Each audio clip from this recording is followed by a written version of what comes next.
이제 성서봉독 시간입니다. 성서봉독은 이경환 교우, 김윤희 교우 두 분이 맡아주셨습니다. 안녕하세요. 이경환, 김윤희 솔 가족입니다.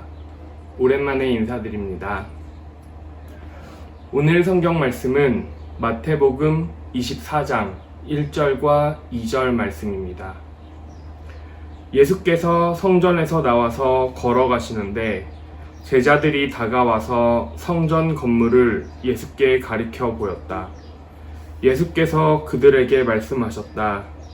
그대들은 이 모든 것을 보고 있지 않습니까? 내가 진정으로 그대들에게 말합니다. 여기에 돌 하나도 돌 위에 남지 않고 다 무너질 것입니다. 요한복음 4장 23절 24절입니다. 참되게 예배를 드리는 사람들이 영과 진리로 아버지께 예배를 드릴 때가 옵니다. 지금이 바로 그때입니다. 아버지께서는 이렇게 예배를 드리는 사람들을 찾으십니다. 하나님은 영이십니다. 그러므로 하나님께 예배를 드리는 사람은 영과 진리로 예배를 드려야 합니다. 고린도전서 3장 16절과 17절 말씀입니다. 여러분은 여러분이 하나님의 성전이요 하나님의 성령이 여러분 가운데 계시다는 것을 모르십니까? 누구든지 하나님의 성전을 파괴하면 하나님께서도 그 사람을 멸하실 것입니다. 하나님의 성전은 거룩합니다. 여러분은 하나님의 성전입니다. 아멘. 다시 직접 얼굴 뵙고 인사드릴 그날을 함께 기다리겠습니다. 감사합니다. 자, 오늘은 내부와 외부를 가르는 경계를 넘는 사람들 시리즈 설교 마지막입니다. 12번째이고 마지막 설교가 되겠습니다. 지난주에는 예수님이 우물가에서 사마리아 여인을 만나서 나눈 대화 그에 대해서 말씀드렸죠. 그 중에서 오늘은 그 중에 예배에 관한 얘기만 따로 뽑았습니다. 그때 예수님은 이렇게 말씀하셨습니다. 참되게 예배를 드리는 사람들이 영과 진리로 아버지께 예배를 드릴 때가 옵니다. 지금이 바로 그때입니다. 아버지께서는 이렇게 예배를 드리는 사람들을 찾으십니다. 하나님은 영이십니다. 그러므로 하나님께 예배를 드리는 사람은 영과 진리로 예배를 드려야 합니다. 이 말씀이죠. 이 말씀에 대해서 이 말씀을 중심에 놓고 오늘은 얘기를 하겠습니다. 조금 더 확대해서 얘기하자면은 예배에서 조금 더 확대하면은 이제 교회가 뭐냐? 특별히 이제 코비드-19 사태 이후에 교회에 대한 얘기를 해보려고 합니다. 물론 그 얘기는 이제 다음 시리즈 미리 광고 시간에 예고를 하겠지만 다음 시리즈 새로운 세상에서 종교 또 기독교는 어떻게 달라질까라는 제목의 시리즈 설교를 이제 그 다음에 할 텐데 그 다음 시리즈를 여는 그런 마중물 같은 이야기도 되겠습니다. 돌이켜보면 아주 오랫동안 그러니까 뭐 1000년 이상 교회가 카톨릭과 개신교를 막론하고 교회가 가장 중요하게 생각해 왔던 것이 예배입니다. 예배를 교회가 하는 일 중에서 가장 중요하게 생각해 온 것이 예배이고 가톨릭의 경우는 미사였습니다. 예배와 미사 이게 교회가 그동안 해온 일 중에 가장 많은 에너지를 들여서 가장 신경을 많이 써서 해온 그런 종교 행위다 이겁니다. 예배가 그만큼 중요한 그런 행사였습니다. 대부분의 교회들은 사실 그 교회가 가지고 있는 모든 역량과 에너지를 적어도 대부분의 역량과 에너지를 이 예배에다가 집중했습니다. 그래서 기독교인들이 한국 기독교인들만 그런 거는 아니고요. 기독교인들이 예배를 그야말로 잘 드렸다 그러면은 이게 기독교인이 할 일을 뭐 거의 다 했다는 식으로 생각해 왔습니다. 그러니까 한 시간 예배 드리는 거에 굉장한 그 에너지를 자원을 투자해온 것이 사실입니다. 그래서 코비드 사태가 시작되고 나서 교회들은 어쩔 수 없이 예배는 온라인으로 전환해야 됐죠. 함께 모여서 예배를 드리는 대면 예배를 중단할 수밖에 없었고, 그 다음에 온라인 예배로 전환하지 않으면 안 됐습니다. 그래서 온라인 예배를 처음 시작했을 때는 정말 이런저런 말들이 많았습니다. 과연 이렇게 온라인으로 예배를 드려도 되냐? 이게 진짜 예배냐? 예배를 언제까지 이렇게 해야 되냐? 마치 이거 온라인 예배라는 것이 코비드 사태 때문에 어쩔 수 없이 해야 하는 그런 임시 방편인 것처럼 그렇게 생각해 왔죠. 그리고 당연히 또 이 온라인 예배는 일정한 시간이 지나면은, 그러니까 이 사태가 진정되면은 다 없어지고 그 다음에 다시 모여서 드리는 대면 예배로 돌아갈 것을 기대했습니다. 그러니까 온라인 예배가 어디까지나 임시 방편이었던 거죠. 그냥 어쩔 수 없는 상황 속에서 그냥 잠시 하고 말 거라고 생각했던 겁니다. 그렇지만 많은 경우에 교회들이 예배가 워낙 중요한 종교 행사이기 때문에, 신앙의 표현이고 기독교인이 무엇인가라는 것이 그 예배에 많이 좌우된다고 믿었기 때문에 온라인으로 하는 예배지만 또 거기에 많은 에너지와 자원을 들인 것도 사실입니다. 우리는 사실 뭐 그렇게 에너지와 자원이 많지 않아서 그런지 모르지만 또 매일 수고하시는 분이 계셔서 저는 얼마나 고마운지 몰라요. 제 친구들은요, 자기 혼자 해요. 이렇게 도와주실 분이 없어가지고 자기 혼자 하는 목사들도 많아요. 그러니까 혼자 이렇게 카메라 갖다 놓고 뭐 그야말로 속되게 말하 북치고 장구치고 자기 혼자 다 합니다. 그리고 편집도 하고 뭐 이렇게 해가지고 내보내는 그런 동료들도 상당히 많이 있는데, 저는 다행히 도와주시는 분이 계셔가지고 저는 제 할 일만 하면 되는데, 어쨌든 이것보다 더 자원과 에너지를 많이 가지고 있는 교회들은, 그러니까 대형 교회들은 이 온라인 예배도 비록 온라인이지만 가급적이면 대면 예배를 보는 것과 비슷한 효과를 내려고 많은 에너지를 투여하고 있습니다. 그 얘기는 뭐냐 하면 여전히 그러니까 온라인 예배를 드리면서도 예배가 가장 중요한 겁니다. 예배가 교회의 어떤 존재 이유나 목적이 되는 것처럼 가장 중요한 행사로 그렇게 받아들여지고 있는 겁니다. 그런데 지금 그걸 못하고 있잖아요. 우리가 그 대면 예배를 못하고 그 다음에 끝나고 이제 친교하는 걸 못하고 있으니까 굉장히 안타깝게 여기고 빨리 이런 시간이 지나갔으면 하고 바라는 거죠. 많은 사람들이 또 주로 목사들이 그렇게 얘기하죠. 이게 온라인 예배 큰 문제는 뭐냐면 성찬식을 못하는 거다. 이렇게 얘기합니다. 성찬식을 못하죠. 사실상 못하죠. 그리고 온라인으로 하는 성찬식은 아무래도 이렇게 느낌이 오지 않죠. 성찬은 뭐냐면 같이 밥상 공동체니까 같이 모여가지고 하는 거죠. 비록 어떤 상징적인 의미를 가지고 있는 제대로 진짜 식사를 하는 건 아니지만 상징적인 행위를 하는 것 뿐이지만 그래도 한 자리에 모여서 한 식탁에서 예수님의 초대를 받아가지고 그렇게 성찬을 나누는 건데 그걸 못하니까, 아니면 각자 떨어진 자리에서 그렇게 상징적으로 또 한 번 상징적인 행위로 그렇게 하니까 많이 안타까운 건 사실이죠. 그 얘기를 합니다. 성찬식을 못하는 것에 대해서 안타까워하죠. 근데 정직하게 얘기해 보면은 그런 교회들은 매주 성찬식을 하지도 않았습니다. 그저 1년에 몇 번 정도 성찬식을 하면서, 그렇게 성찬이 중요하면 사실 매일 해야 되는 거죠. 매주 해야 되는 것이 맞는데 그렇게 하지도 않으면서 이 성찬식을 못하기 때문에 온라인 예배는 뭐 크게 문제가 있는 것처럼 그렇게 많이들 얘기해 오고 있습니다. 이게 지금 현실입니다. 사실 이렇게 길게 이어질 줄 몰랐던 온라인 예배를 여지까지 넉 달 동안 해왔고요. 그 다음에 또 어나더 넉 달 아니면 그 이상의 긴 시간을 이렇게 해야 될지도 모르는 그런 상황에 있습니다.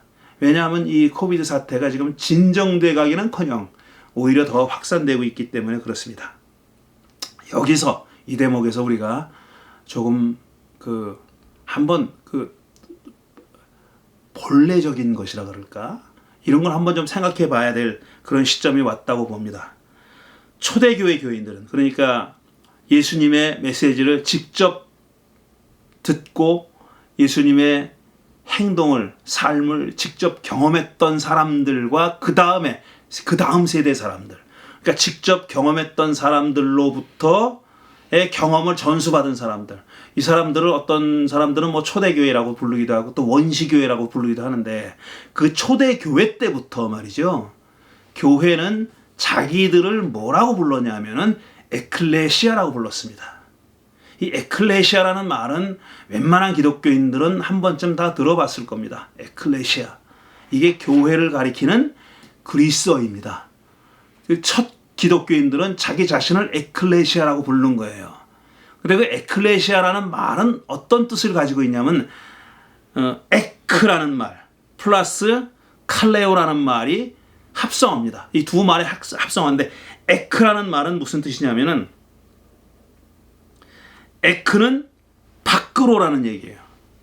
그 다음에 칼레오라는 말은 무슨 부른다 이런 뜻이에요. 그러니까 에클레시아라는 말은 뭐냐면은 밖으로 부른다 이런 뜻이에요. 조금 더 정확하게 의미를 표현하자면은 밖으로 불러낸다는 뜻이에요. 에클레시아, 에크 플러스 칼레오, 밖으로 불러내다. 그러니까 첫 기독교인들은 자기들을 뭐라고 생각했냐면, 어떤 존재라고 생각했냐면 밖으로 나오라고 부름받은 사람들이다 이렇게 생각한 겁니다. 밖으로 나오라고 부름받은 사람들, 이게 자기들이 그런 존재라고 그렇게 받아들인 거예요. 왜 그럼 자기들은 그렇게 생각했을까? 왜 자기들의 정체성을 밖으로 나오라고 부름받은 사람들이라고 그렇게 생각했을까? 이건 좀 설명이 필요합니다. 구약성서 시대에는 솔로몬이 예루살렘에다 성전을 지은 이후로 구약성서 종교의 중심은 성전이었습니다. 템플이었어요. 예루살렘 템플, 예루살렘 성전, 그게 구약성서의 사실상 유일한 기둥이었어요. 후대 사람들은요 이렇게 얘기합니다. 구약성서의 기둥은 두 개의 기둥이 있는데, 하나의 기둥은 바로 지금 말씀드린 그 성전이고, 성전이 그 가장 큰 중요한 기둥이고, 그 다음에 또 다른 기둥이 토라다. 그러니까 하나님의 계명이다, 하나님의 가르침이다, 이렇게 생각합니다. 토라를 율법이라고 번역하는 거는 좀 오해가 있고요. 그건 아닙니다. 법의 개념이 아니라 가르침이에요.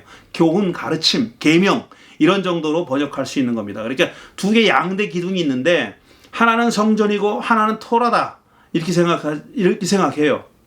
그러나 이거는 약간 시대착오적인 생각입니다. 토라가 이스라엘 종교의, 그러니까 구약성서 종교의 기둥이 된 거는 성전보다 훨씬 이후의 일입니다.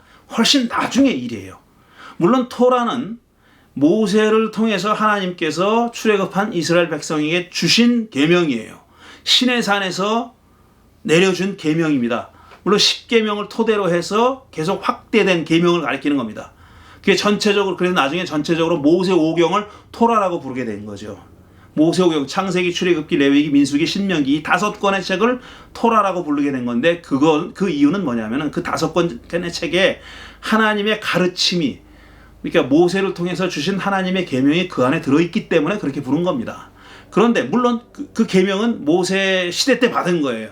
출애굽했던 때 받은 거예요. 하지만 그 계명의 중요성이, 그러니까 그 이스라엘의 종교의 하나의 기둥을 이룬다고 할 정도로 그렇게 중요성이 부각된 것은 언제냐면은 이스라엘 사람들이 바벨론의 포로로 끌려간 다음입니다.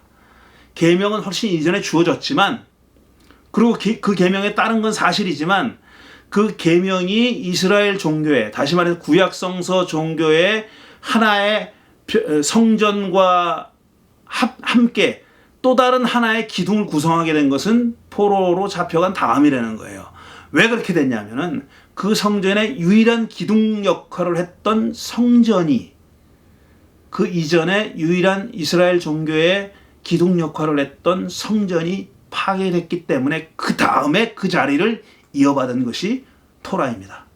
그러니까 엄격하게 말해서 구약성서 종교의 유일한 기둥은 후대에 이르기 전까지 오랫동안 유일무이한 기둥 역할을 했던 건 성전이에요. 그 성전은 하나님이 계신 곳이라고 믿었고 또 그 사람들 생각엔 우주의 중심입니다. 우주의 중심, 우주의 배꼽이라고 생각했던 것이 바로 예루살렘 성전이었어요. 그런데 그 성전이 참 우여곡절을 겪게 됩니다. 지금 말씀드린 대로 기원전 586년에 바벨론이 유다를 쳐들어가 가지고 유다 사람들을 다 멸망시키고 성전을 파괴하고 그 안에 많은 물건들을 노략질해 갔습니다. 그러니까 성전이 파괴되고 마른 거예요. 자기들이 이스라엘 사람들이 하나님이 거기 현존하고 계시다고 임재하고 계시다고 믿었던 곳이 속절없이 그렇게 파괴되고 말았던 겁니다. 그때 받은 충격은 엄청난 거고 그들이 받았던 충격은 엄청난 거고 또 다른 어떤 기둥을 찾아서 만든 것이 바로 토라예요. 토라의 중요성을 부여하게 된 거고 토라를 자기네 종교의 기둥으로 생각하게 된 겁니다. 근데 이렇게 파괴된 성전은 수십 년 후에 다시 재건됩니다. 이제 페르시아가 들어오면서 바벨론이 망하고 페르시아가 들어오면서 포로로 잡혀갔던 사람들을 돌려보내죠. 일부가 돌아옵니다. 그래서 그때 그 페르시아가 지목한 말하자면 총독 같은 존재가 수룹바벨이라는 자가 있었는데 수룹바벨한테 성전을 재건하라는 허가를 줘요. 페르시아 황제가. 성전을 재건해도 좋다 그러면 재정까지 투입해가면서 성전을 지으라고 합니다. 근데 성전을 지어야 된다고 외쳤던 예언자들은 학개와 스가랴라는 예언자가 있어요. 이 두 사람이 우리가 이렇게 지금 형편없는 꼴로 사는 것은 우리는 지금 잘 먹고 잘 사는데 잘 먹고 잘 산 건 아닌데 사실은 이렇게 먹고 살고 있는데 하나님이 거하시는 성전이 지금 폐허 잿더미 속에 있는데 잿더미 가운데 있는데 다시 말해서 성전이 다시 재건되지 않아서 이렇게 이 모양 이 꼴로 산다고 이렇게 외칩니다. 학개하고 스가랴가. 그래서 성전을 재건해야 된다고 막 재건해야 된다고 백성들을 독려하고 그때 수룹바벨이 와가지고 페르시아 황제의 명을 받아서 성전을 재건하죠. 그게 바로 제2성전이에요. 두 번째 성전, The Second Temple이라고 부르는 제2성전이 그때 재건된 겁니다. 그리고 나서 몇백 년 동안 그 제2성전에서 또 제사를 드리면서 살았어요. 그런데 그 제2성전이 언제 망하냐면 또 언제 멸망되냐면 기원전 2세기 소위 그 황제 이름이 뭐지? 안디오쿠스 4세 에피파네스 이 왕이 그 제2성전에다 온갖 그 이스라엘 사람들 생각에 부정하고 불결한 물건들을 막 갖다 놓아요. 이교도의 신상이나 뭐 이런 것들을 잔뜩 갖다 놓고 결국 그 성전을 파괴해버리고 맙니다. 그래서 제2성전이 그때 또 파괴돼요. 근데 예수님 시대에 또 누군가가 성전을 재건하고 있었어요. 그게 누구냐면 헤롯 대왕입니다. 헤롯 대왕이 말하자면 이름 붙이자면 제3성전을 재건하고 있었어요. 근데 그 성전은 제3성전이라고 안 부르고 헤롯 성전이라고 부릅니다. 왜? 헤롯이 그 재건하고 있었으니까. 그 성전은 주로 40년, 50년 동안 긴 기간 동안에 재건되고 있었고요. 예수님이 그 성전이 재건되던 시절에 사셨던 분입니다. 그러니까 성전이 아직 헤롯 성전이 완성되지 않았던 긴 시간 동안 그 재건되고 있는 그 사이에 예수님이 오셔서 사셨던 거예요. 오늘 첫 번째 읽은 마태복음 24장 말씀은 바로 그 헤롯 성전을 가리켜서 예수님이 하신 말씀입니다. 예수께서 성전에서 나와서 걸어가시는데 제자들이 다가와서 성전 건물을 예수께 가리켜 보였다. 예수께서 그들에게 말씀하셨다. 이 다른 복음서에서는 선생님 저 성전을 보십시오. 얼마나 멋집니까? 이렇게 감탄하는 말이 나옵니다. 헤롯이 짓고 있는 성전을 보고 사람들이 그렇게 감탄한 거예요. 자기들의 성전이 지금 재건되고 있다는 것이 너무나도 감격적인 거예요. 그걸 짓는 자가 헤롯입니다. 헤롯을 인정하는 이스라엘 사람들은 많지 않아요. 헤롯파 말고는 헤롯은 완전히 저 앞잡이고 로마의 앞잡이고 형편없는 작자예요. 그런데 그 자가 성전을 세운다고 했기 때문에 비록 그 성전이 헤롯이라고 하는 모자란 사람들에 의해서 지어지고 있지만 그 성전이 그렇게 거룩하다고 생각한 겁니다. 얼마나 멋집니까? 라고 감탄해서 예수님께 말하고 있는 다른 복음서에 그렇게 전하고 있죠. 근데 이 지금 바로 읽은 마태복음은 그런 말은 전하지 않고 있어요. 예수님이 그 성전에들 뭐라고 얘기하셨냐면 그대들이 이 모든 것을 보고 있지 않습니까? 내가 진정으로 그대들에게 말합니다. 여기 돌 하나도 돌 위에 남지 않고 다 무너져 내릴 것입니다. 예수님은 헤롯 성전이 또다시 한번 파괴의 고통을 맛보게 될 거라고 그렇게 말씀하신 겁니다. 지금 저렇게 웅장하게 건축되고 있는 저 성전 머지않아서 이제 파괴될 겁니다. 돌 하나도 돌 위에 남아있지 않을 겁니다. 라고 그렇게 예언하신 거예요. 학자들은, 신약성서 학자들은 이 말이 예수님이 하신 말씀이라기보다는 헤롯 성전이 기원 후 70년에 파괴되거든요. 로마 제국에 의해서. 그 로마 제국에 의해서 성전이 파괴된 것을 경험한 사람들이 그와 비슷한 얘기를 한 예수님의 입에다가 이렇게 자기들이 경험한 것을 올려놨을 거다 이렇게 추측합니다. 어쨌든 예수님이 진짜 앞일을 예언을 했든지 아니면 후대의 제자들이 그렇게 했든지 간에 어쨌든 지금 예수님의 말씀은 그 성전이 파괴될 거다. 이제 성전의 시대는 끝날 거다라고 예언하신 겁니다. 이 성전의 시대가 끝난다는 것은 굉장히 중요한 의미를 가지고 있습니다. 1000년 이상 이스라엘 사람들의 신앙을 지지해 왔던 그것도 토라가 다른 하나의 기둥이 돼가지고 떠받치기 전에는 온전하게 이스라엘 종교라고 하는 건물을 떠받치고 있던 유일한 기둥이 바로 이 성전입니다. 몇 번 무너지는 그런 아픔을 받지만 그래도 이 헤롯 성전 때까지는 성전이 있었어요. 그런데 기원 후 70년에 로마 제국이 이 성전을 파괴한 다음부터는 다시는 성전이 지어지지 않았습니다. 성전의 시대가 끝장난 거예요. 성전의 시대가 끝장나기 직전에, 그러니까 예수님 시대에 이미 회당이라는 것이 존재했습니다. 회당, 시나고그. 지금도 뭐 이 LA도 시나고그가 많이 있죠. 미국의 대도시들은 유대인들이 사는 곳이면 다 회당이 있습니다. 자기들은 템플이라고 써놨죠. 템플. 시나고그라고 써놓은 데도 있지만 대부분 템플이라고 그렇게 써있죠. 바로 이 템플이, 자기들이 생각하는 템플이 시나고그입니다. 시나고그는 템플이 이렇게, 그러니까 성전이 끝장을 보기 전에, 그 전 몇십 년 시기에 유대인들이 갖기 시작했던 또 다른 종교기관입니다. 성전 이외의 종교기관. 왜냐하면 성전은 이게 하나밖에 없는 거예요. 예루살렘에 하나밖에 없기 때문에 이미 다른 산지 사방에 흩어져 살고 있던 유대인들이 성전에 한번 가기가 힘들잖아요. 한번 가기가 얼마나 그건 순례해야 되는 거예요. 1년에 한 번이나 두 번이나 밖에 못 가는 겁니다. 멀리 떨어져 살고 있던 유대인들은 뭘 지었냐면 그래 시나고그를 만든 거예요. 시나고그는 말하자면 요즘 학교 비슷한 겁니다. 학교, 거기 시나고그 회당장이 율법 선생이에요. 율법 교사예요.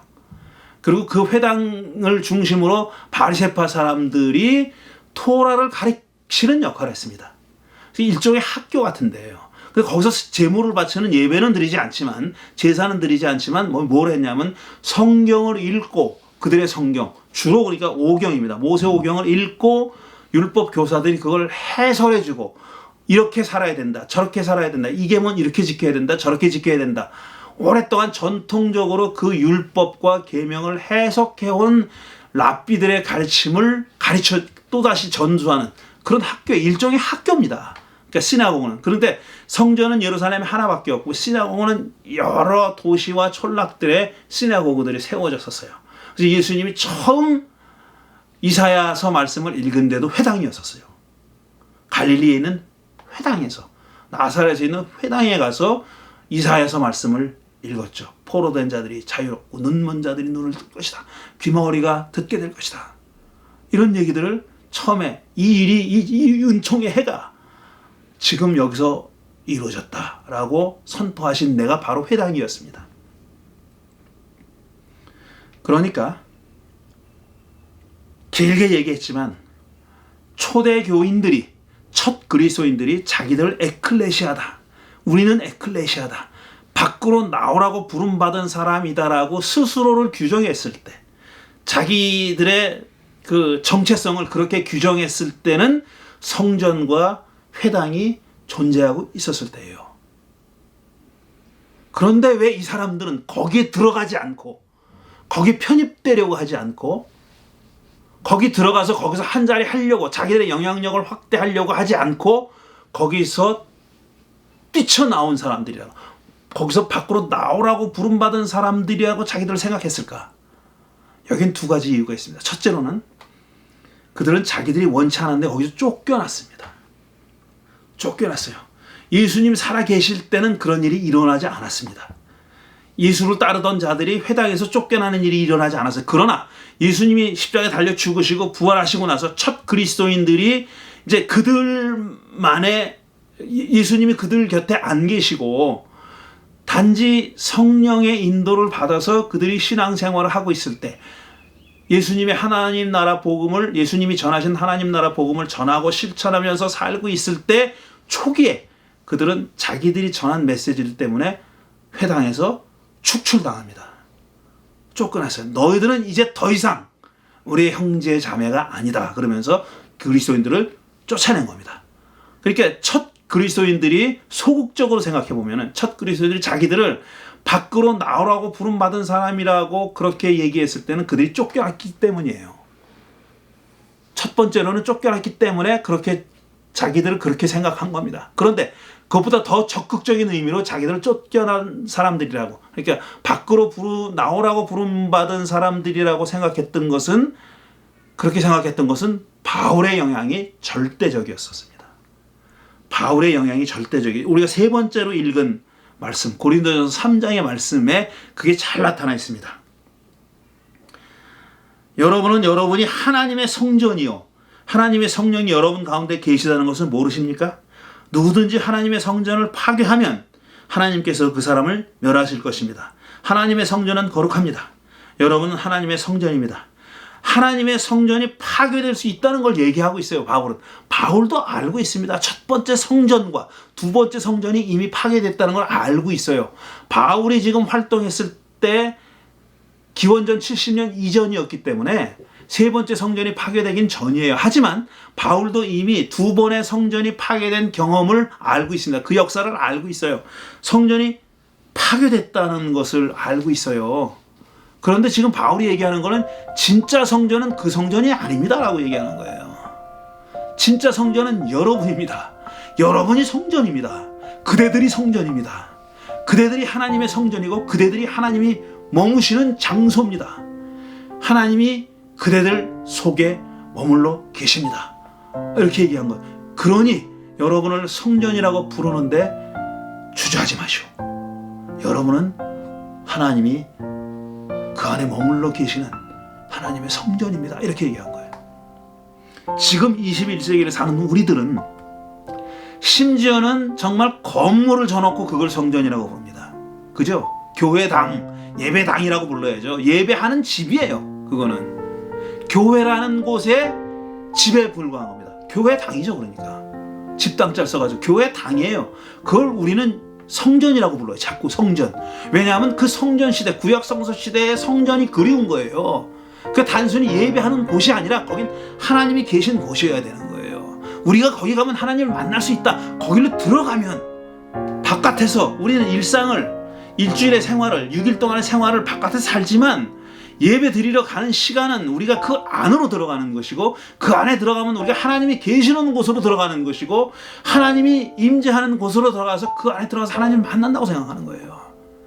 그걸 구약성서 종교의 지나치게 정말 끈질기고 질기고도 질긴 유산이 지금 2000년이 지난, 성전이 파괴되고도 2500년이 지난 지금까지도 그 유대인의 피라고는 하나도, 한 방울도 가지고 있지 않은, 그 다음에 우리 그리스도인들까지도 그 유산을 버리지 못하고 있는 거예요. 우리는 바울이 얘기한 그대들이 바로 그 말을 우리가 수도 없이 들어왔잖아요. 이 고린도서 3장의 말씀 얼마나 유명한 말씀이에요. 그대들이 성전입니다. 그대들이 되게 좋아해. 사람들이 그 말을 들으면은, 아, 우리가 성전이구나, 우리가 그만큼 가치 있구나.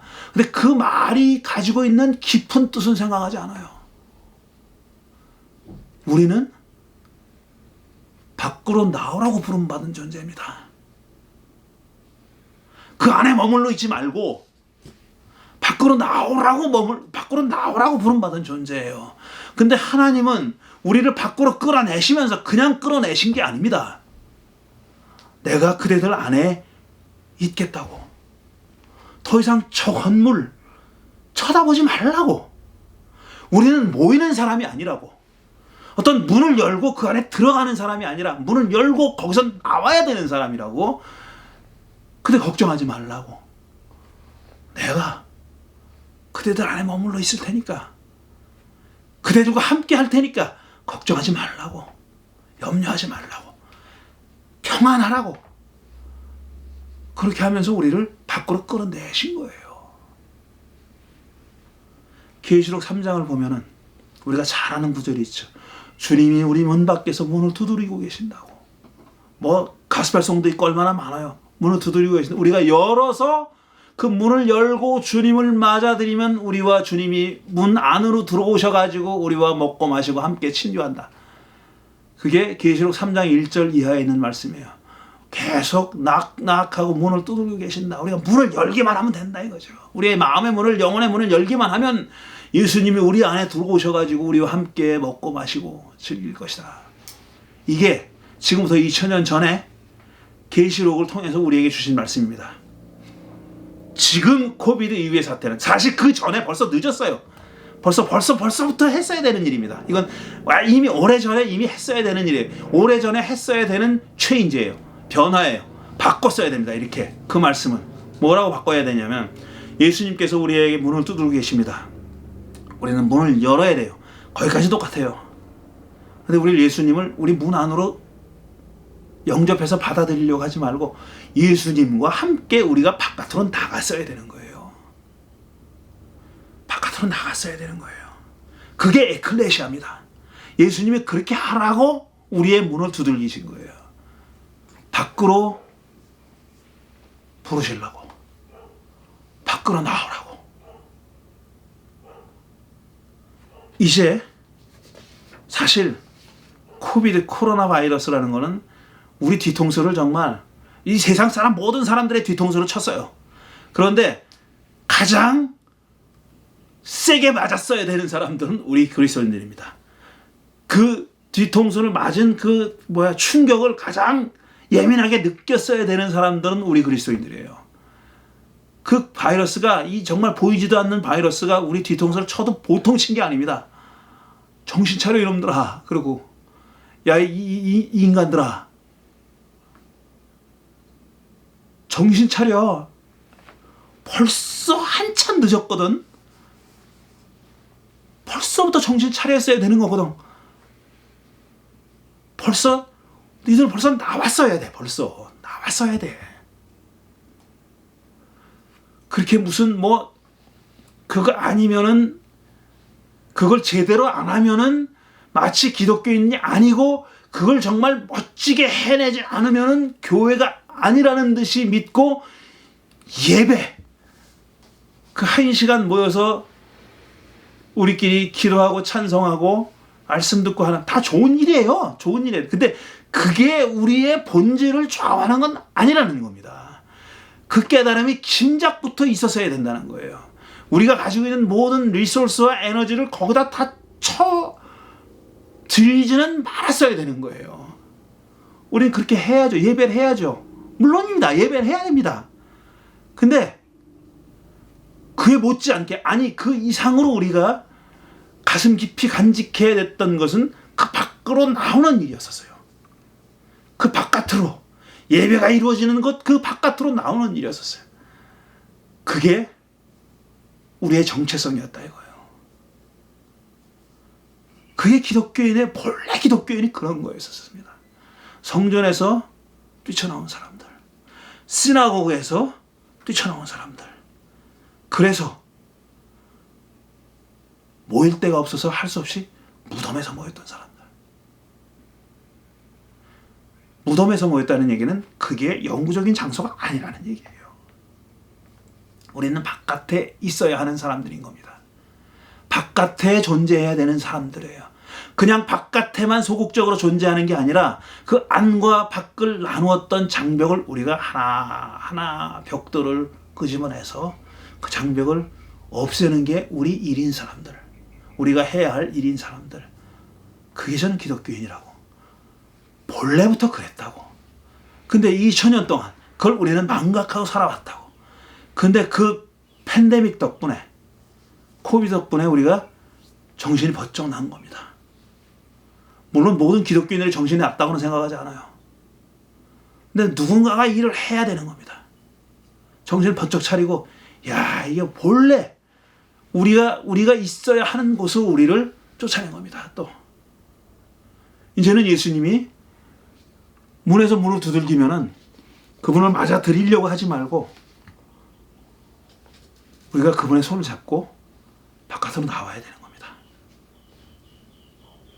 이게 저는 큰 화두, 우리 팬데믹 이후에 우리 교회와 기독교인들의 존재 양식을 생각하는 데 있어서 가장 큰 화두가 바로 에클레시아, 밖으로 나오라고 부름받은 사람들, 이것이 되어야 된다고 생각합니다. 이거에 대한 얘기는 하나하나 차근차근 이제 다음 주부터 새로운 시리즈로 얘기해 보도록 하겠습니다. 지금 드린 말씀을 생각하며 잠시 묵상하는 시간을 갖겠습니다.